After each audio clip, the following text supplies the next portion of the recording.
Welcome to the listening tube. Well, hello! Here it is, Season 4, Episode 6 of The Listening Tube. I'm your host, Bob Woodley.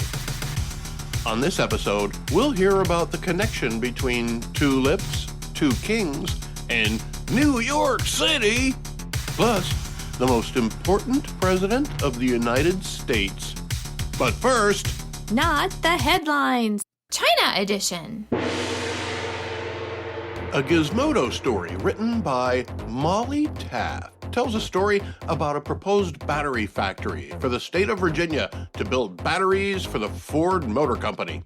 They're for use in electric cars, and the factory would create a couple thousand jobs. The governor of Virginia doesn't want the factory in his state.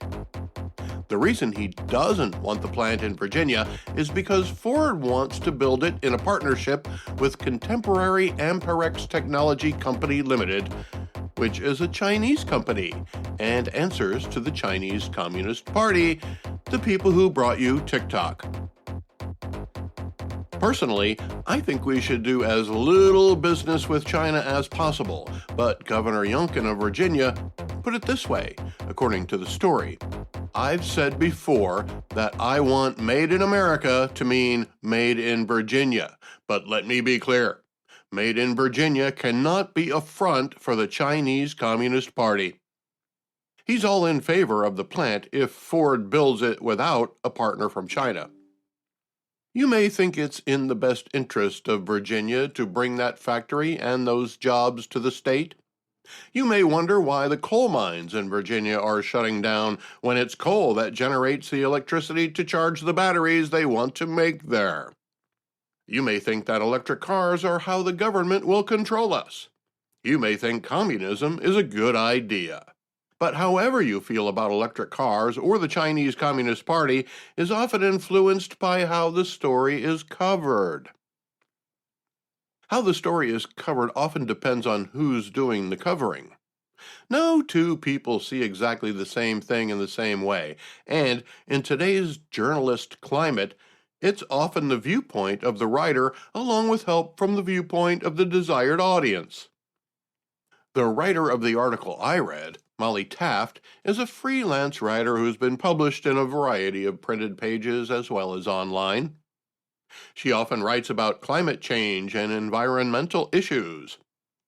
She's based in New York City, a city we'll talk about a little later. So I can understand why she's worried about the environment. She's passionate about environmental issues and has written stories about how YouTube promotes conspiracy theories and climate change denial. Doomsday stories about what will happen in the future and stories critical of coal mining, an integral part of Virginia's recent history.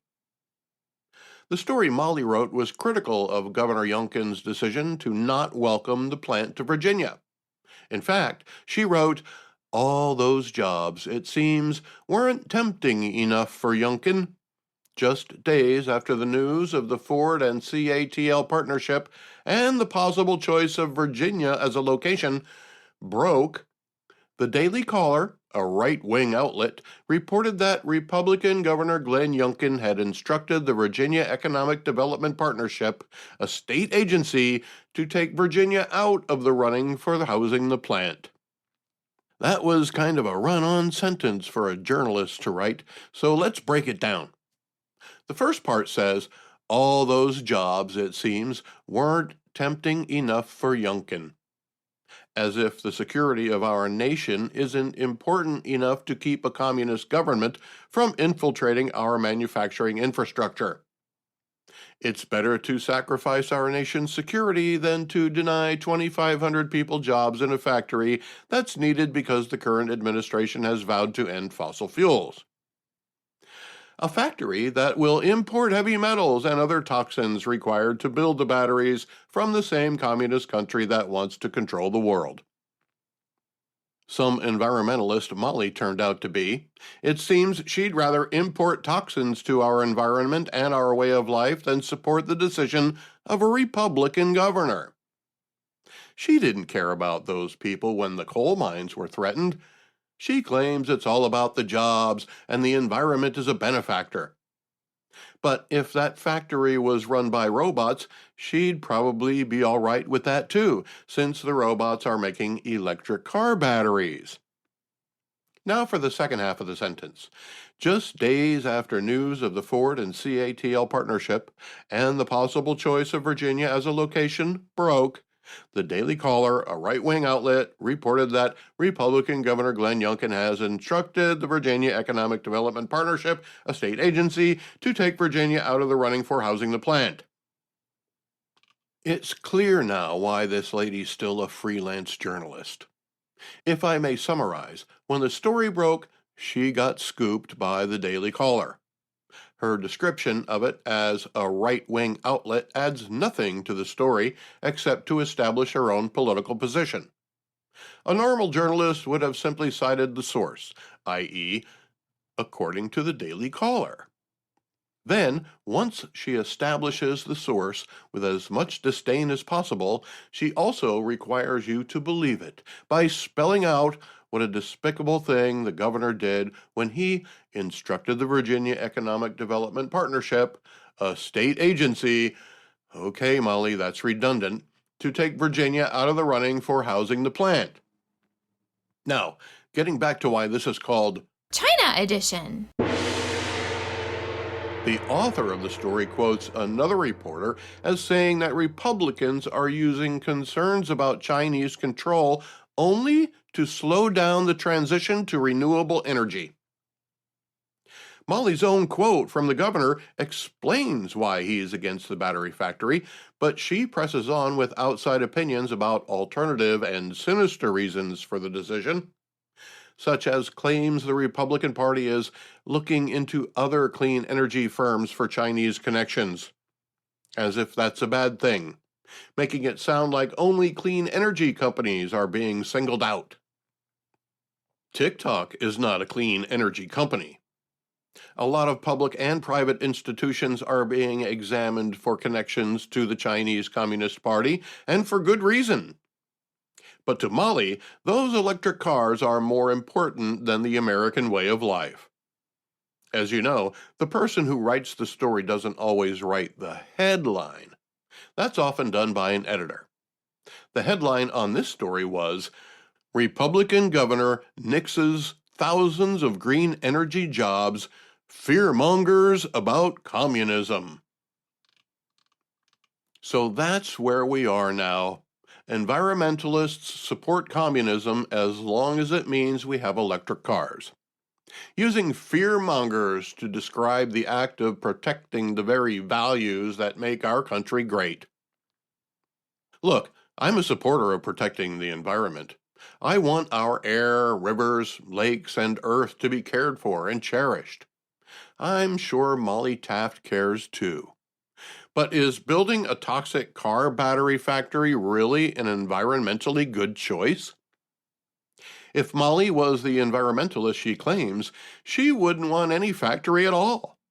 But because it'll build batteries for the electric car market, she's all for it.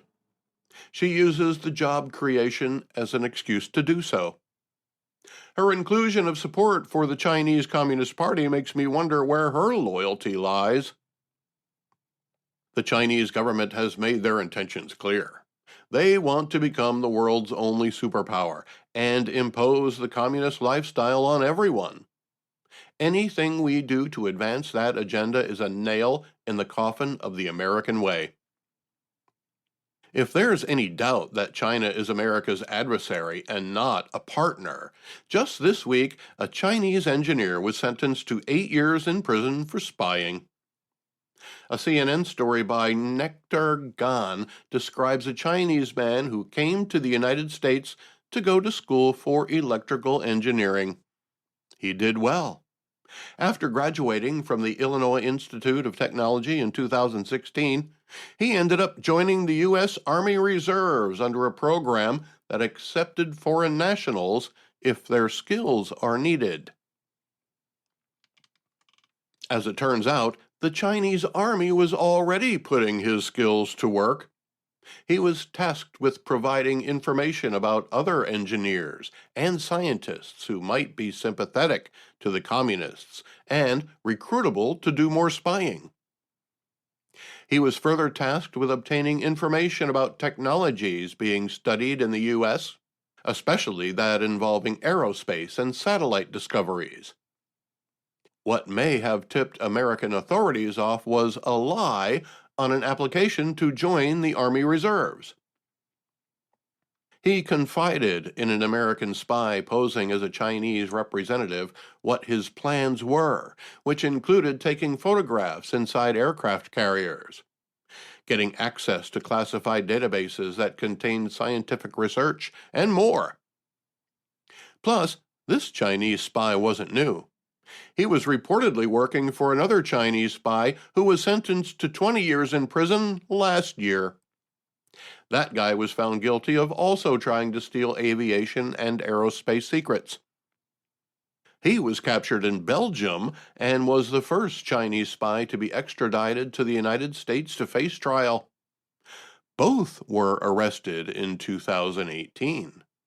Yeah, 4 years ago, under the Trump administration. But human intelligence can only get you so far, and the Chinese know that as well as anyone. They've been able to weaponize their dominance of the electronic manufacturing market. A report in the Telegraph this week is a warning to the British people that their refrigerators are just one of the devices that the Chinese Communist Party may be using to spy on them. It seems microchips are placed in all kinds of devices, from refrigerators to cars to light bulbs. A report to the British Parliament describes what the possibilities are. Basically, anything that can be controlled by an app that has a Chinese-made module in it can transmit data via 5G to another device that can then be accessed by the companies who made the device, which in this case is probably a Chinese company that is required to turn over to the Chinese Communist Party any data that it requests. 3 Chinese companies have access to 75% of the data generated by the millions of devices in England. These modules are part of a network called the Internet of Things, which allows devices to communicate with each other. They're in all kinds of things like police body cameras, doorbell cameras, ATM machines, and automobiles. Within the last month, British security services dismantled cars used by the ministry and discovered at least one of the modules hidden inside an unrelated component. The British now suspect that the Chinese have been monitoring the movements of everyone from the Prime Minister on down to whatever level they wished. But that's just the tip of the iceberg. These devices, which are already permeated into our society, can track people's use of bank cards, know who's spending time with whom, identify other spies, and more. Supply chains can be monitored and evaluated like never before, giving China an advantage in meeting demand. Even harvests can be tracked, allowing the Chinese Communist Party to anticipate worldwide need. While some may see that as a way to avoid catastrophe, others see it as a catastrophe in itself, giving China an unfair advantage through electronic spying and data gathering, enabled by a government that subsidizes its industries enough to undercut global competition in order to dominate the market. A government that utilizes near and outright slave labor to advance the communist agenda. Let's not forget that the spying modules can also be used to blackmail people, and if needed, simply disable them. How would you feel knowing that the Chinese government could disable every electronic device in your home and car whenever it wants? Right now, in today's society, that's what you would call total control. Thanks to the companies and governments who relinquished control over their manufacturing process to the Chinese Communist Party, and there are a lot of them. Not just the people of England, but people all over the world are subject to the possibility that we're not as free as we think. We may not be autonomous at the moment. We may already be operating at the whim of somebody in China. The British government doesn't think it's too late to act. The report says it's time to wake up. Free and open countries should ban Chinese manufacturers' IoT modules from their supply chains as soon as possible. All devices employed by the government should be examined for the spy modules. Meanwhile, the war crimes continue in Ukraine. There's no one happier about it than the Chinese Communist Party. While they pretend to be a friend of the Kremlin, Russia and the West deplete their stockpiles of weapons while China has no skin in the game. The current political climate in the United States, the unrest in Eastern Europe, and Russia's willingness to suck at the teat of China, along with the way China has been able to infiltrate most of the Northern Hemisphere through electronic devices, seems to be just what Xi Jinping had planned all along. Stopping a battery factory in Virginia might be a small step, but it's one we need to take to keep the American way of life from becoming a victim of Chinese communism and all the discrimination, elimination, subjugation, and humiliation that comes with it.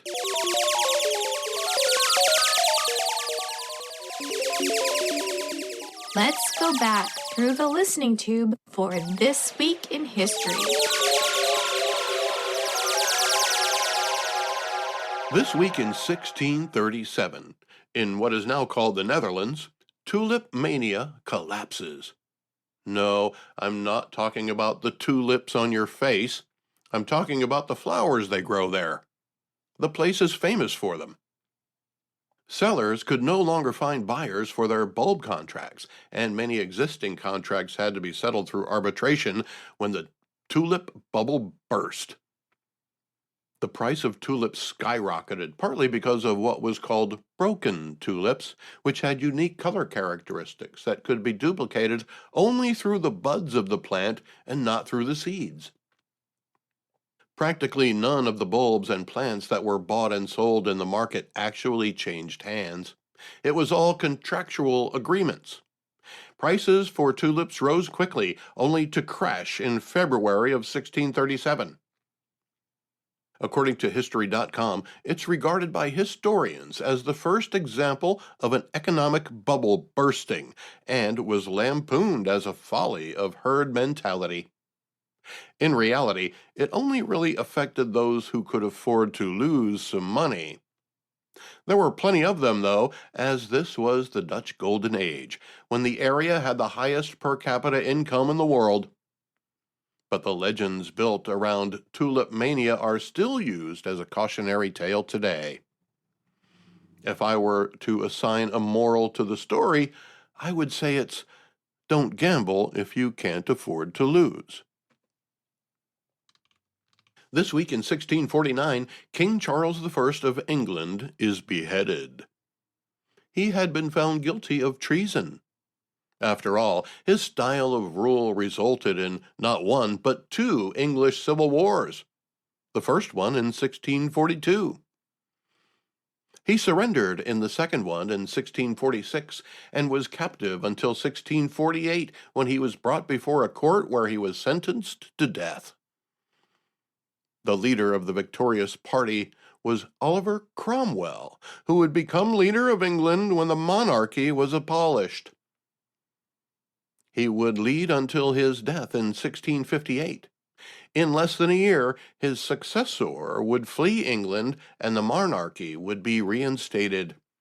More on that in a moment, because this week, in 1653, New Amsterdam is incorporated. As you may recall from the tulip story, I used tulips to say that, this was the Dutch Golden Age. Trade, art, technology, all sorts of things were going on there, and all that money was spent to explore the New World. From modern-day Connecticut to Delaware, the Dutch East India Company became very familiar with the east coast of America. That's who sent Henry Hudson to look for a northeast passage to India 45 years earlier. On his way up the river that now bears his name, he came across an island called Mannahatta. Dutch settlers came in 1613, and a fort was built there in 1625, Fort Amsterdam. The larger region I already described was called New Netherlands, so when the time came, the fort became a city and kept the name Amsterdam. But it wouldn't be called New Amsterdam for long, though, because 11 years later, the British would take over the land, and King Charles II renamed the city in honor of the king's brother, the Duke of York. And what was once called Mannahatta is now pronounced Manhattan. But the Dutch can take some solace in the fact that present-day New York has legalized recreational marijuana, just as it's been tolerated in the original Amsterdam for decades. And I find it funny that some of the talking heads on Fox News complain about the smell of marijuana in public and always say, "It smells like Amsterdam." Well, from what I recall of walking around the narrow streets of Amsterdam, the aroma that's most likely to capture your attention is that of the food. What I remember most about Amsterdam was the rich variety of dining options. Whatever you liked, you could find it. If you wanted to try something new, the possibilities are endless. I guess when you think about it, if you have a city that attracts tourists because of lax marijuana enforcement, you should expect to have a city full of tourists with the munchies. Not to mention the people who live there. I haven't been to Amsterdam or New York City in a long time, but I'd be willing to bet that Amsterdam smells better. This week in 1661, Oliver Cromwell, Lord Protector of the Commonwealth of England, the man who earlier in this episode ended the English monarchy, is executed. Now, if you were really paying attention, you might have noticed that Oliver Cromwell died in 1658. So how could he have been executed after he was already dead? Well, if you're a king, you can do anything. And when Cromwell died, and his son, who took over, just like the monarchy would, was forced out, the son of the man Cromwell had beheaded retook the throne under the name King Charles II. Yep, the same guy who changed the name of New Amsterdam to New York.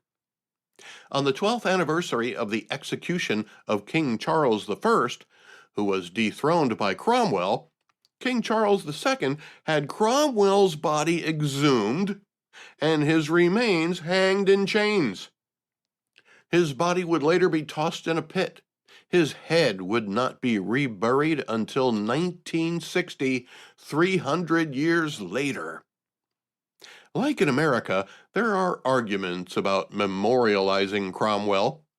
On the one hand, he did away with the English monarchy, but on the other hand, he took a troubled country in its second civil war and not only maintained England, but his authoritarian style was similar to what English people were accustomed, and he called himself Lord Protector instead of King.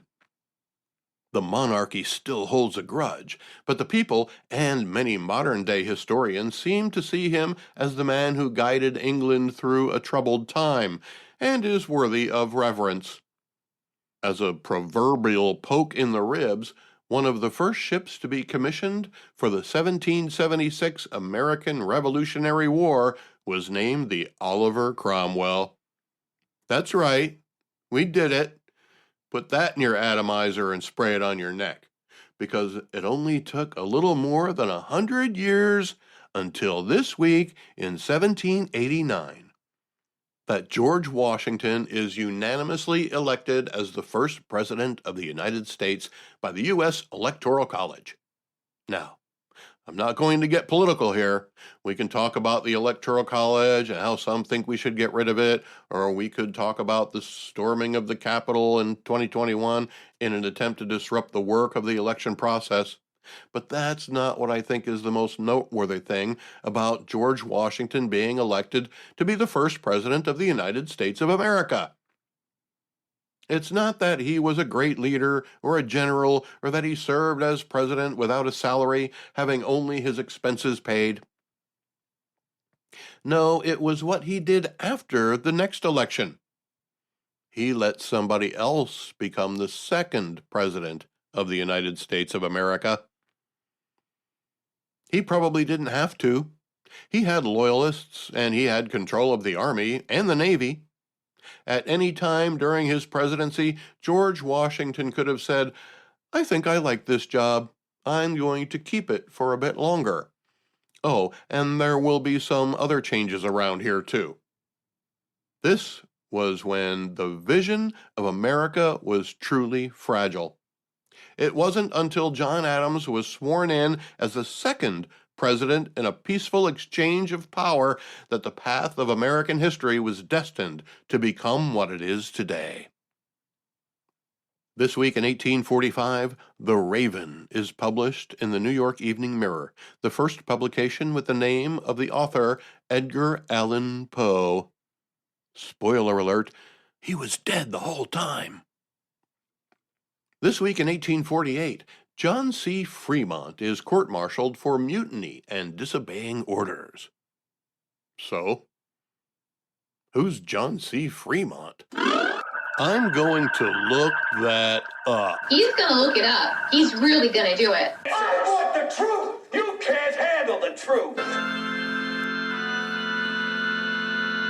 I knew the name Fremont rang a bell, and I'll get to that. But John Fremont was an early explorer of the Wild West. He was also an Army major when Mexico ceded California to the United States following the Mexican War that ended in 1848. This guy was an adventurer. He actually claimed California 2 years before Mexico ceded the territory. But prior to all that, he led 5 expeditions through the Wild West. He led a group that found a way to the Pacific Ocean by way of the Columbia River. He wasn't done, though. He went south from the West Coast and east and west again and south again. They called him the Pathfinder. After he claimed California, the federal government sent a general to be the governor. That led to a power struggle, and in the military, the higher rank always wins, so the power struggle ended when the general had the major court-martialed. Fremont's adventures didn't end there. 10 years later, he ran for president of the United States as the first candidate for the newly formed Republican Party, losing to James Buchanan. When Abraham Lincoln unseated Buchanan, Fremont ran against Lincoln in 1864 under the Radical Democracy Party. He died in Manhattan, formerly New Amsterdam, in 1890. Today, he's remembered in a variety of ways, and the reason I remember his name is because of Fremont Street in Las Vegas. I lived there when they ended motor vehicle traffic on Fremont Street for the Fremont Street Experience, a pedestrian-only area. But he's also been honored by, according to LasVegasAdvisor.com, having 4 counties named after him, as well as 5 cities, 2 mountain peaks, a river, and an inactive U.S. Army Infantry Division. This week in 1848, the California Gold Rush began. The first ship with Chinese immigrants arrives in San Francisco. It took about a year for word to get back to the East Coast, causing a mass movement to the West Coast in hopes of cashing in. This was before California was even a state, so there were no taxes or land disputes. Find a place to look for gold, put a pan in the water, and keep whatever you find. It's because word didn't travel as quickly as it does today that the San Francisco football team is called the 49ers and not the 48ers. I have a family connection to the San Francisco 49ers. My grandmother had a cousin named Len Eschmont. He was the player to score the first touchdown ever for the team. The 49ers still grant the Len Eshmont Award to the teammate who best exemplifies the inspirational and courageous play of Len Eshmont. The Len Eshmont Award is the team's most prestigious award since its start in 1957. This week in 1941, the United Service Organization, better known as the USO, is created to entertain American troops. That was my job, too. The job description of an armed forces broadcaster is to inform and entertain, and boy did I. This week in 1945, during World War II, as part of Operation Thunderclap, 1,000 B-17s of the 8th Air Force bomb Berlin, a raid which kills as many as 3,000 people and leaves another 120,000 homeless. Imagine looking up in the sky over your town and seeing 1,000 bombers. You might begin to wonder what your government has done wrong. This week in 1972, the first day of the 7-day 1972 Iran blizzard, which would kill at least 4,000 people, making it the deadliest snowstorm in history. Climate change, said no one. This week in 2003, the space shuttle Columbia disintegrates during re-entry into the Earth's atmosphere, killing all 7 astronauts aboard. If you listened to last week's episode, you know how the Challenger disaster affected me. This was no different. And this week in 2008, the New York Giants defeated the heavily favored and previously undefeated 18-0 New England Patriots in Super Bowl 42 by a 17-14 score in what is known to be one of the greatest upsets in sports history. And, more importantly, kept the 1972 Miami Dolphins the only undefeated team in the history of the National Football League. The listening tube will return at the speed of sound. Contact the listening tube by calling 570-601-1101 or email thelisteningtube@outlook.com. I recently saw a social media meme that asked, if you could bring back something from the 1970s, what would it be? Now, the first thing that came to my mind was $5 nickel bags, but there were a lot of other opinions as well. Other than the sarcastic opinions like mine, the most common response were those related to manners and the way we treat each other. So what's changed? Well, how we interact with each other has certainly changed since the 1970s. Back then, a lot of our communication was reciting words from songs we had heard on the radio. You could say, "Baby, I love your way," but only time would tell if you were jive talking. People did treat each other differently in the 1970s. But was it that different or even better? Now, I was a young lad in the 1970s, and I wasn't as aware as I could have been about political and social issues of the time, but it was the age of Aquarius, and I was all about the possibilities. I turned 8 years old in 1970, and by 1972 I had become self-aware. The news I saw on television and the music I heard on the radio shaped my opinion of the world, and as an adolescent and teenager, I was influenced by what I was able to witness. What I was able to witness was a small fraction of what teenagers today are able to witness. We had to rely on personal connections to gather information about the world around us. Not just the geopolitical world, but our own neighborhoods. There were no 24-hour news channels. You could buy a newspaper and find out what happened yesterday, or you could wait for the 6 o'clock news or the 11 o'clock news to come on television if you wanted to find out what happened more recently. If you wanted to stay as up to the minute as you possibly could, you would keep a transistor radio in your pocket. because on the radio was where the most up-to-date information could be found. Those of us who grew up at that time were raised differently. We weren't subject to as much of the outside world as young people are today. Older people didn't grow up witnessing the same kind of hate and vitriol and political division, and if we did see it, it wasn't at the same volume, nor was it repeated over and over as many times as you wanted. Until the VCR came along, you only had one chance to see something on television. If you missed it, it was gone forever. If it was your favorite television show, you may wonder what you missed and wished you had seen it.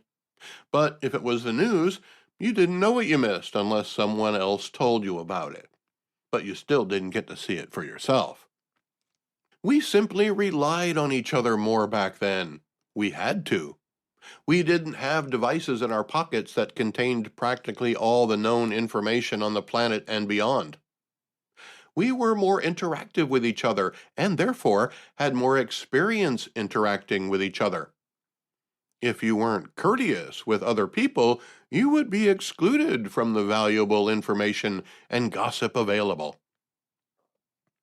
That would put you at a social disadvantage. It wasn't just information either. If you treated your local butcher disrespectfully, he might not serve you next time, or even worse, he might serve you an inferior product. There were penalties for not having manners, and there were rewards for being gracious and humble. It's different today for a number of reasons.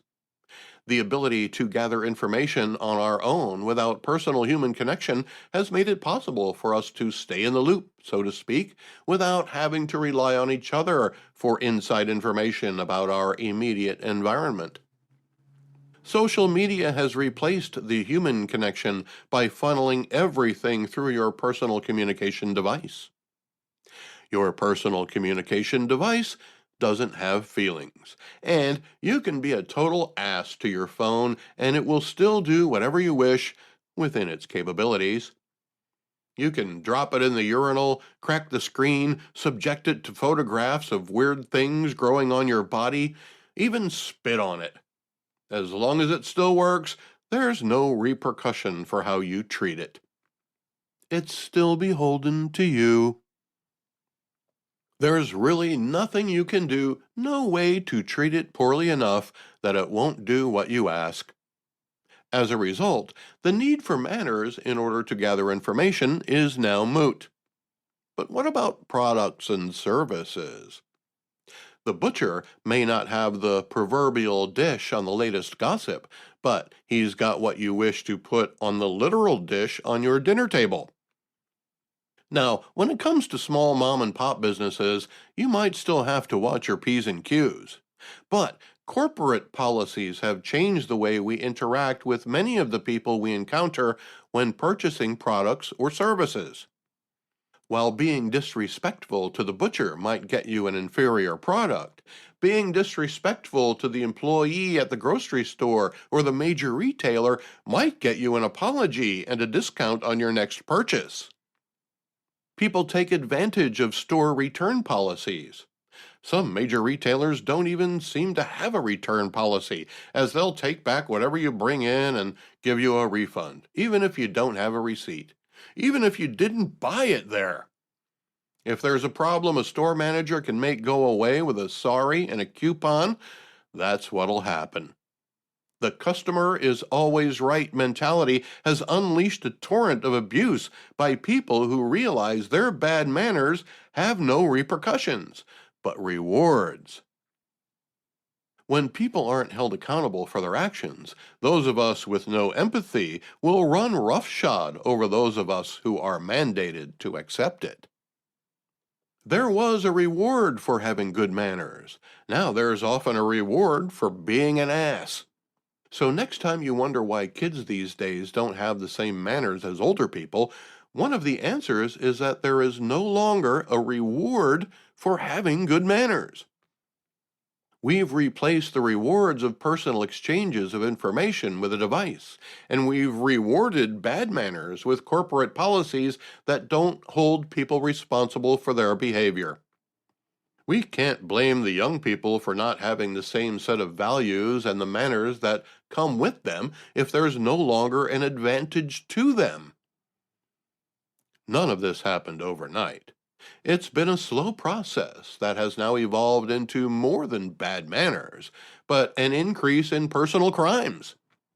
There are district attorneys in cities all over the country who are decriminalizing certain actions, making bad behavior more acceptable. Just as there's less reward for good manners, there's less responsibility for poor manners that now include crimes. What we have to ask ourselves is, what might our world look like if this trend continues? When there's no social reward for good behavior and no responsibility for poor behavior. If we don't like what we see, then we have to find a way to reward respect toward our fellow citizens, good manners, and personal responsibility, while still finding a way to let those who rub people the wrong way know that their behavior is neither what society will expect nor accept. Until then, I implore you to continue to hold a door open for someone else. Say please and thank you whenever appropriate. Treat other people with respect, or at least the benefit of the doubt. If you aren't already doing those things, I recommend you start, because you might be surprised how much happier you'll be when the other people around you are happy too. Treating others with respect and using manners will have benefits you may not realize immediately, but will accumulate in our society and make all of us happier.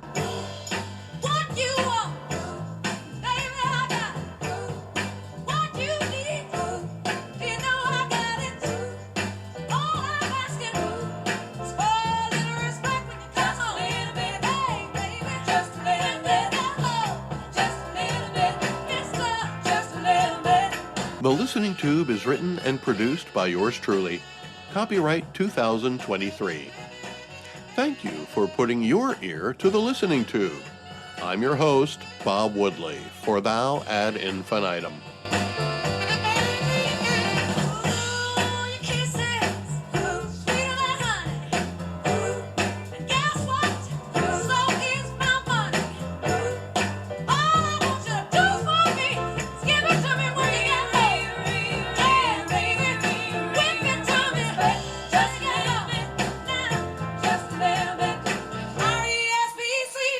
Find out what it means to me.